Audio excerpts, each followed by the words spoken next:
Living a life of divine flow is a process and experience of surrendering into true power. I spoke in a video yesterday about how we need to turn our search for security and safety from seeking it externally by changing or controlling or dictating things in our external environment, and instead realize what we are really seeking is a state that lies within us. It is a sense of groundedness, self-assuredness, being in connection with your true essence and in connection with the divine. Once you have tapped into this internal essence of your soul energy and this channel that flows between you and divine consciousness, the door that this opens is living a life in divine flow.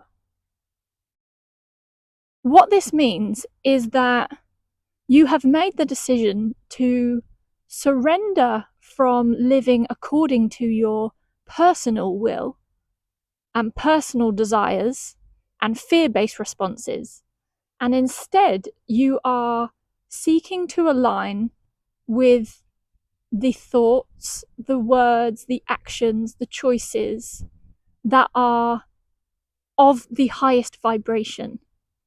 This is aligning yourself with the divine plan, the divine blueprint, the divine will for your soul's journey, which of course the divine will is your will, because we are all emanations, we are all fractals of the divine consciousness. We are all pieces of the one mind. Living in divine flow is an experience then of being able to move into pathways or grooves where it will appear or it will feel like reality in some ways is bending to suit your needs. And the things that you need, the things that you require on your journey, the people, the places, the opportunities will all come together in miraculous ways. From this layer of consciousness, from this layer of reality where we are here in this physical experience, what we are really saying is that I surrender to receiving the intuition, the guidance, the breadcrumbs from the higher aspect of my consciousness, which is the part of me that is divine, the Christ consciousness aspect of my soul, where I am omniscient. I am seeing all of the timelines across time, and I know exactly what my soul plan is and what's best for me and what I am here to share. So the physical aspect of us is basically saying, I'm going to put my trust in the higher aspect of my own soul, my own awareness, to feed me guidance and breadcrumbs and intuition so that I am always exactly where I need to be. It's a state of surrendering into the present moment. In the words of the spiritual teacher Ram Dass, it's the art of being here now, because that guidance and that divine connection can only be accessed in the present moment. So while we are projecting our energies out into the future with worries or anxieties or doom and gloom, what we're actually doing is cutting off that supply of guidance from the divine that is trying to flow to us. It's almost like this energetic umbilical cord that is connecting you, I want to say almost like coming through the crown chakra, through the top of your head, but also the heart and the root. There is a constant flow, a constant feed of information coming through to you, which is trying to usher you into perfect alignment. Perfect alignment doesn't mean things always go your way. It doesn't mean things are always easy, because, of course, our soul is here to learn, and often we align with situations that can be painful or can be challenging, but they are perfectly suited for the lesson that we're needing to learn, or they're revealing something to us from our subconscious that we hadn't been aware of before.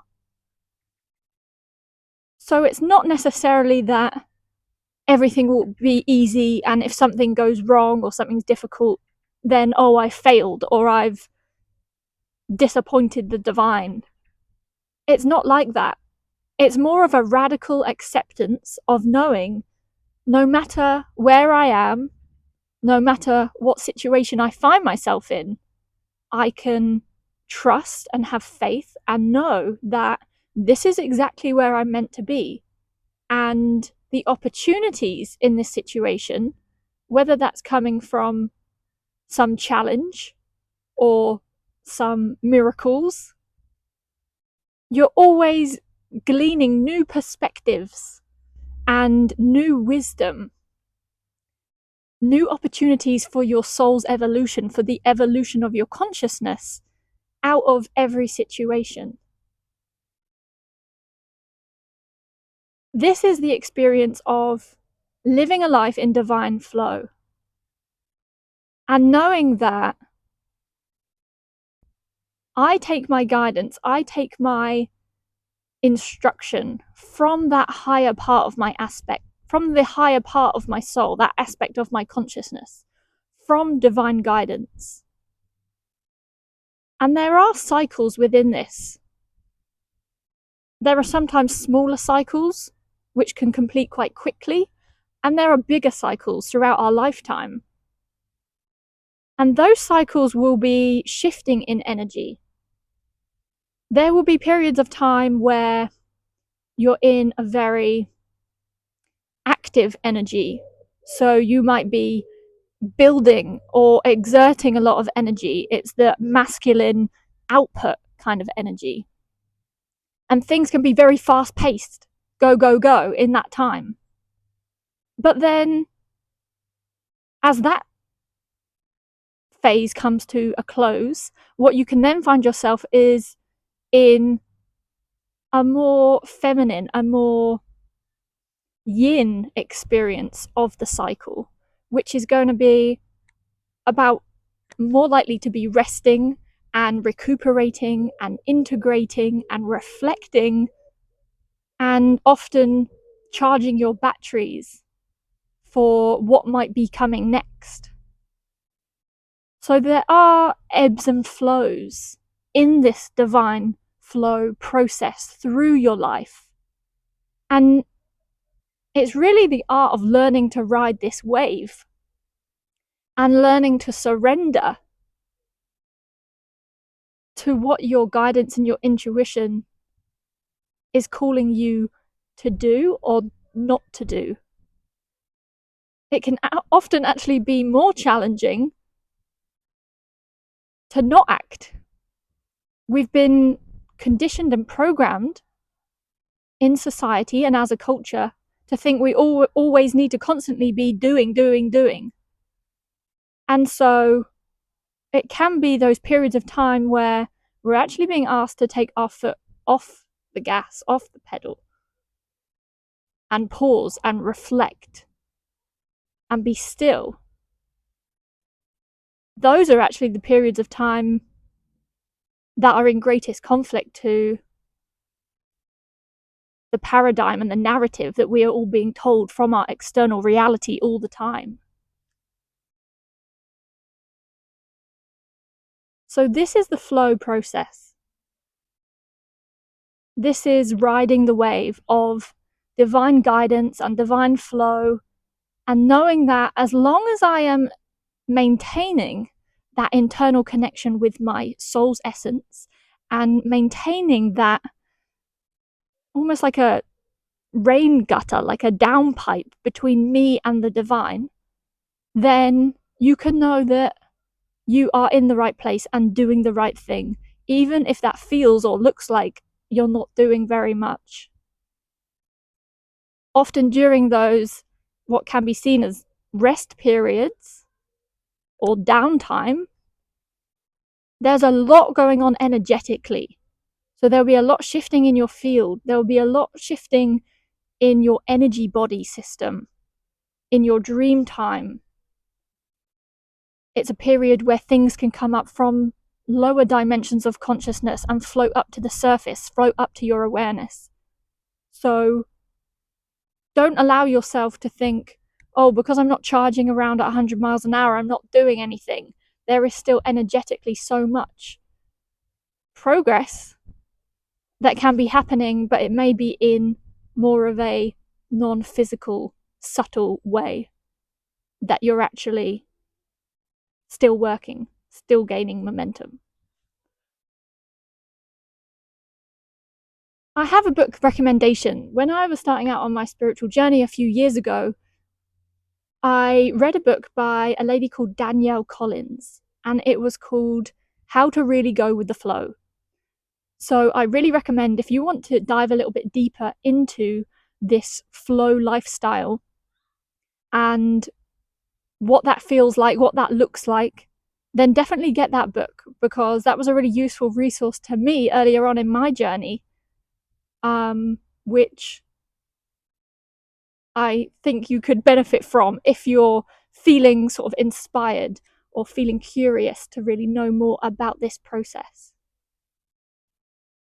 So let's also dive into what are some of the consequences of living and shifting into this flow life. So what you're going to be moving out of is the paradigm of living from personal will, shifting to divine will. And you're allowing yourself to align with the pathway or the timeline where magic and miracles can happen and do happen. We've all been taught to expect that things we want to achieve or things we want to create, experiences that we want to have, are going to require suffering. It is almost rooted back in the original sin narrative that is shared or understood, particularly in the West. This idea that as human beings we are inherently shameful or sinful, or there's something wrong with us. That subconscious wound, that subconscious pain in our collective consciousness is in some ways partly to blame for this acceptance of the idea that, well, anything we do or anything we want to achieve will require hard work and it will require suffering. If you're not willing to suffer, then you're not going to get your dreams. And this is really rooted in a false belief system. It is a trauma that we have been programmed with. And while we believe that suffering will work and get us to where we want to be, then that will be the experience that you can create for yourself. The path of suffering to create your desires. But I want to open you up to understanding that there is a better way. When you move into alignment with your divine guidance, you are aligning yourself into situations, experiences, opportunities, connections with people that will be the puzzle pieces that you need to bring together in order to create the perfect opportunities and situations to make your dreams reality. It's almost like understanding that you can bend reality to bring you what you need, rather than feeling like I have to go out and I have to search and dig and struggle You allow the divine to orchestrate reality to bring you those circumstances. This is a beautiful and magical process. Once you start to realize that when we can shift our perspective from being in the state of the blind dysfunction, stuck in that repeating pattern of the suffering paradigm, once you can move that from being blind dysfunction into conscious awareness, then you have a choice.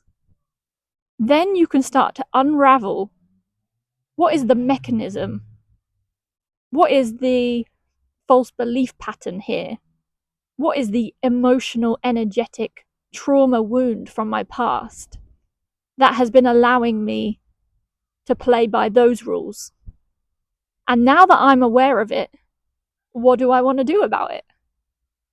If there is this other alternative where actually I know myself to be divine consciousness and I know myself as being connected to the consciousness of my entire reality and everyone else in my reality, then you can start to understand that I can allow and surrender to the power of the divine aspect of my own soul to deliver to me what it is that I need.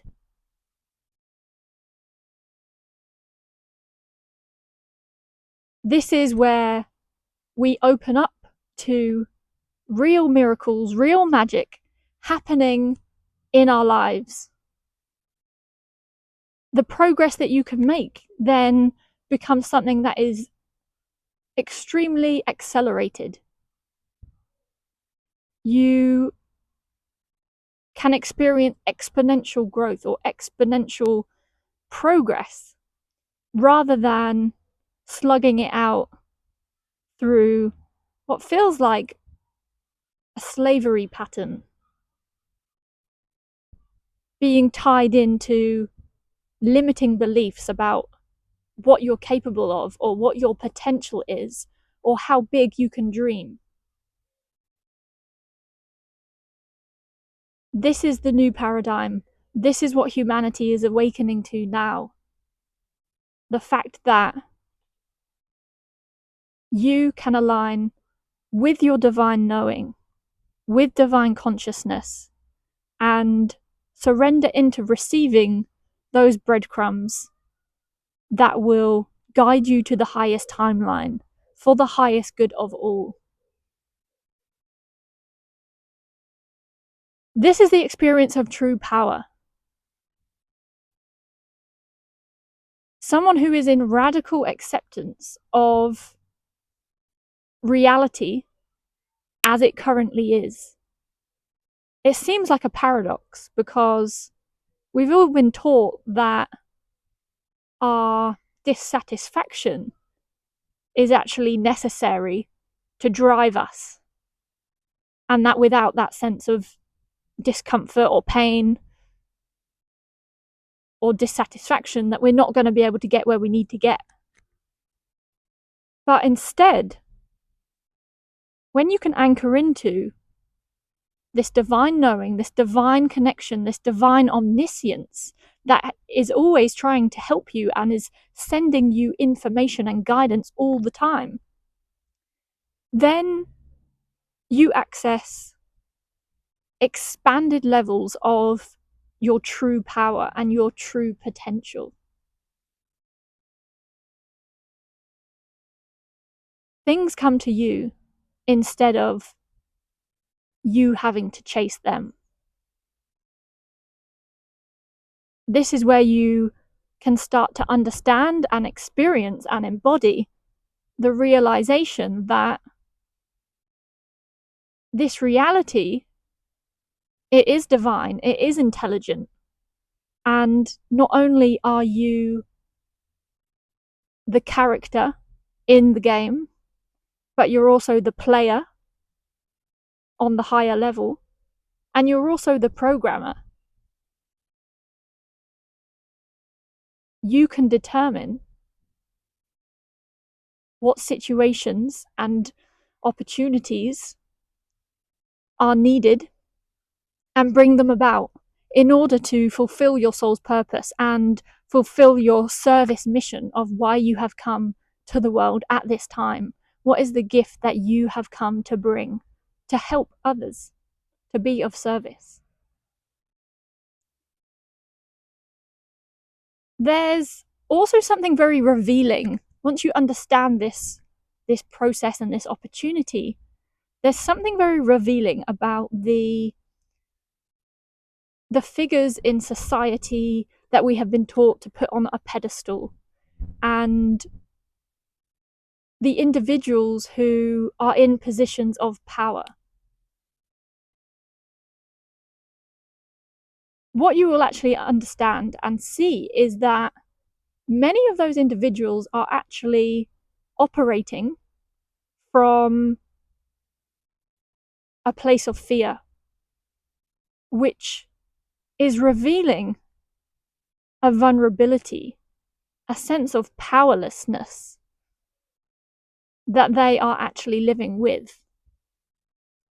Often, the leaders in our society will be the people who are most outspoken about how they plan to exert some form of control on the future. This can also look like people who are talking about doom and gloom scenarios, extinction events, or even like we see this pattern of people who are invested in the idea of actually leaving the planet and going out into space. All of these ideas sound and feel at first on the surface level like someone who is a visionary or forward thinking or empowered. But in fact, what is often happening is that these people are externalizing a wound of powerlessness inside them by trying to exert control from a place of fear. And they're living out agendas that are in alignment with their own personal desires or personal preferences for power.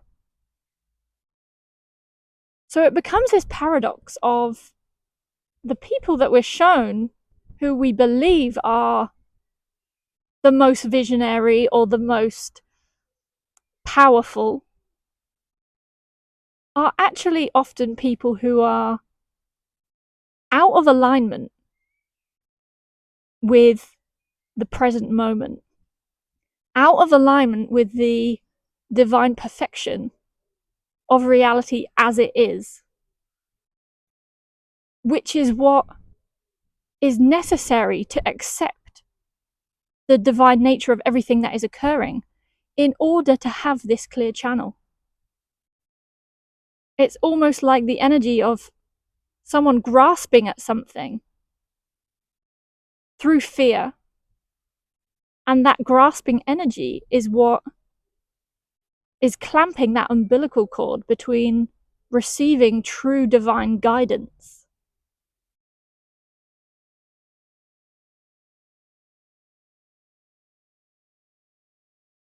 Where these messages or these individuals are being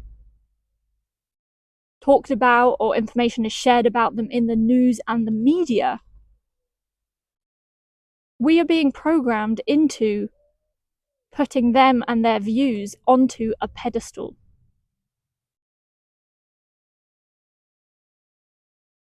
This is risky business because this is basically asking us all to align our creative intention and our creative focus into what often turns out to be a narcissistic delusion of an individual, where the cost of doing that is abandoning the steps or the choices that would align us with the will of the divine and the highest good for all, including ourselves.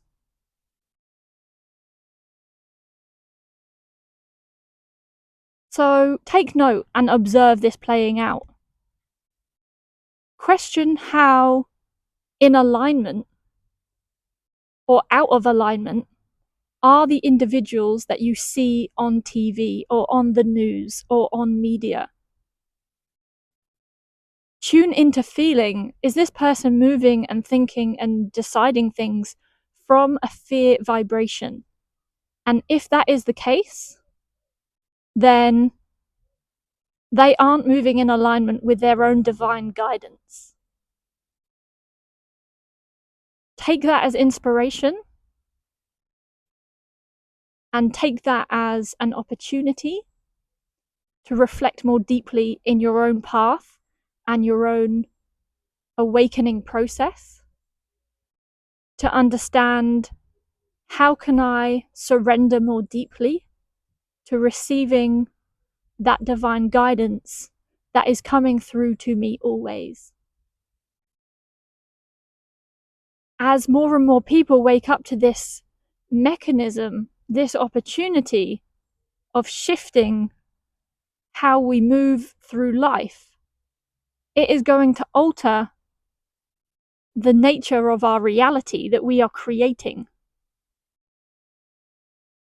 As more people align with the loving vibration of inspired ideas, creativity, passion, rather than aligning with life choices and decisions that previously have been creating and perpetuating fear patterns.